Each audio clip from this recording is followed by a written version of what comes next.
Bonjour à tous et bienvenue pour cette nouvelle vidéo ASMR échec. Aujourd'hui je vais vous présenter le mat de Bodin qui est un échec et mat assez important à connaître. Et j'aimerais bien vous présenter en fait plein d'échecs des maths différents et vous les montrer d'abord dans leur position la plus simple, comme ici, et ensuite augmenter la difficulté, toujours avec le même pattern de maths, le même type de maths, mais avec beaucoup plus de pièces sur le plateau, peut-être quelques coups au préalable pour mettre l'échec et mat en place. Alors l'échec et mat de Bodin, c'est avec deux fous. Le premier fou garde cette diagonale-ci, et ensuite on vient jouer fou A6, échec et mat. Le fou met le roi en échec et contrôle la case B7. Alors c'est possible aussi avec une dame. On peut aussi voir la dame ici, et pas spécialement avec un pion. Par exemple, si on met un cavalier ici, c'est toujours échec et mat. Et voilà, c'est l'idée de ce mat, mais je vais vous montrer la même chose dans des parties avec plus de coups, parce que la répétition c'est la clé, pour apprendre, pour l'apprentissage. Ok, alors voici la deuxième position. On peut tout de suite voir que c'est beaucoup plus compliqué. Dans une partie réelle, ça peut ressembler à ça. Par exemple, ici on a les blancs vont jouer A3, attaquer le cavalier, le fou pardon, et les noirs vont essayer de jouer un coup, c'est-à-dire un coup un petit peu suspicieux, en faisant un grand roc, et les noirs disent simplement on peut pas prendre le cavalier parce qu'on viendrait perdre la tour. Sauf que il y a un petit détail que le joueur avec les noirs a raté. J'ai oublié de mettre une pièce sur l'échiquier. Normalement il y a une dame ici qui aurait dû être là depuis le début de la partie. J'ai simplement oublié de la placer. Dans cette position-ci, il y a échec et mat en deux coups. Et c'est le mat de Bodin. Et c'est un sacrifice qui est thématique pour ce type de maths. Cette dame prend C6, échec. Alors on voit que le fou contrôle la diagonale et les cases où le roi pourrait s'échapper. La dame vient mettre le roi en échec, donc il faut prendre la dame. C'est un coup forcé. Et maintenant, on a fou A6, échec et mat. C'est le mat de Bodin. Et c'est un sacrifice thématique qu'on voit, soit dans C6, soit dans C3. Alors c'est souvent du côté dame, sur l'aile dame, parce que le placement de la tour et du roi rend propice ce type d'attaque. Si on croque du côté roi, on se retrouverait plus avec un roi comme ceci, et on ne peut pas venir placer un fou ici. Donc ça rend la chose plus compliquée, c'est pas impossible. Ça arrive toujours, mais c'est plus délicat. On peut imaginer l'inverse. Par exemple, et voilà, simplement comme ça. Échec et mat. De Bodin de nouveau, mais un peu différent. Voilà. Et je vous retrouve tout de suite pour la position suivante. Alors voici notre troisième position. Cette fois-ci, c'est au noir de jouer. Les noirs vont jouer dans la partie dame E8 pour essayer d'échanger les dames. Sauf que maintenant il y a mat en deux coups pour les blancs.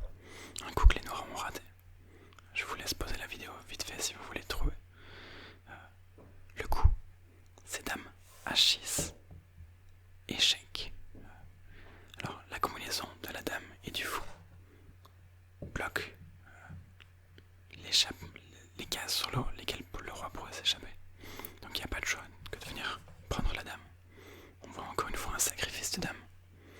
Sacrifice thématique. Et on a fou prend H6, échec et mat. Cette fois-ci, on peut voir un roi qui n'a pas roqué, qui est encore au milieu de l'échiquier. Et du côté, sur l'aile roi, ce qui est un peu plus rare, mais qui peut très bien arriver en partie.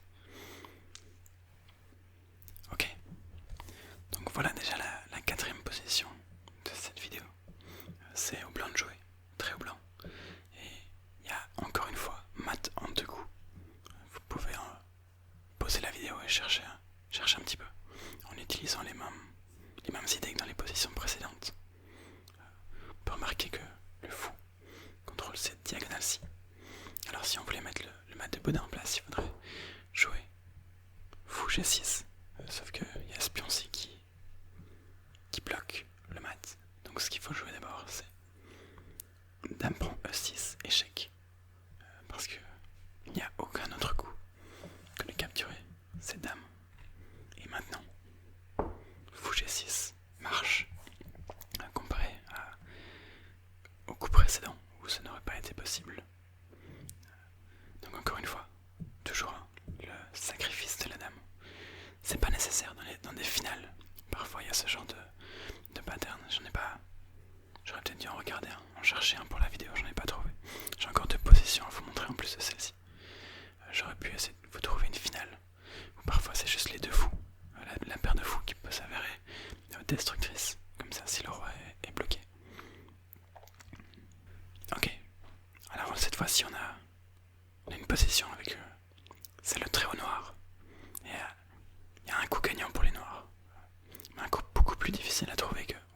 Beaucoup, je sais pas, mais plus difficile à trouver que les précédents. Un peu plus avancé. Comme on avance dans la vidéo et qu'on commence à être un peu plus à l'aise avec le thème, la difficulté augmente un petit peu. Vous pouvez me mettre en pause si vous voulez le chercher. Le coup c'est D5, parce qu'on attaque le fou. Et le fou ne peut pas bouger en fait. Parce qu'après, fou B3 par exemple, on aurait dame prend C3, échec. Pion prend forcé. Et on aurait fou A3, échec et mat. Toujours le même pattern, le même type d'échec et mat. Donc, en vrai, le meilleur coup ici, pour les blancs, ce serait simplement cavalier B3. Après quoi, on a D prend C4, on prend le fou.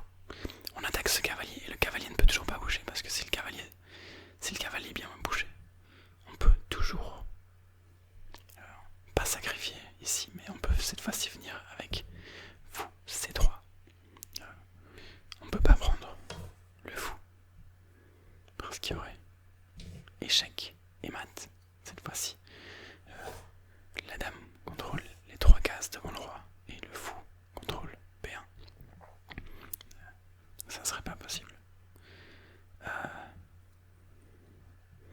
Et si on ne prend pas, il y a la menace de simplement, si on ne prend pas et quand dans notre coup, il y a la menace de dame prend C3 échec, parce que ce pion-ci est cloué. Donc on aurait roi B1 et échec et mat. Position déjà plus compliquée, on voit. L'idée, c'était de dégager cette diagonale pour le fou en attaquant une pièce. Donc on peut gagner du matériel sans nécessairement devoir trouver le mat derrière, mais on peut aussi simplement la menace du mat qui suffit pour gagner une pièce dans cette position, voire plus, si la position s'y permet.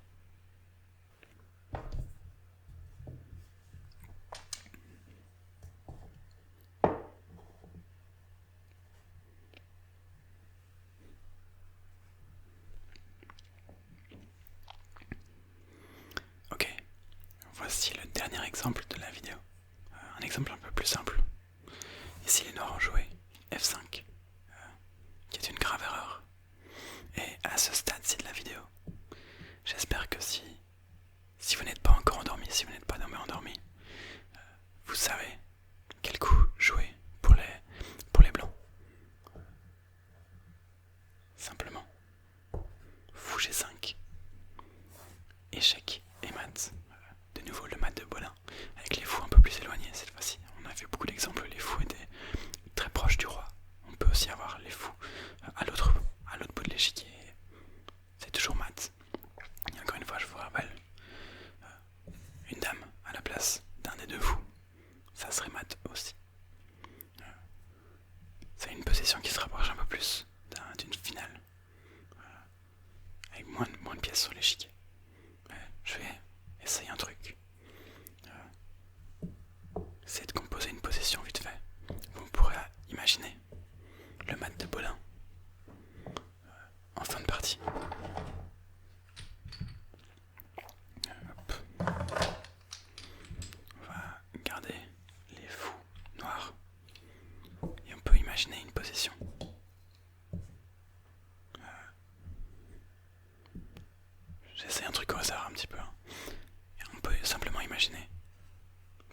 comme celle-ci en finale de partie.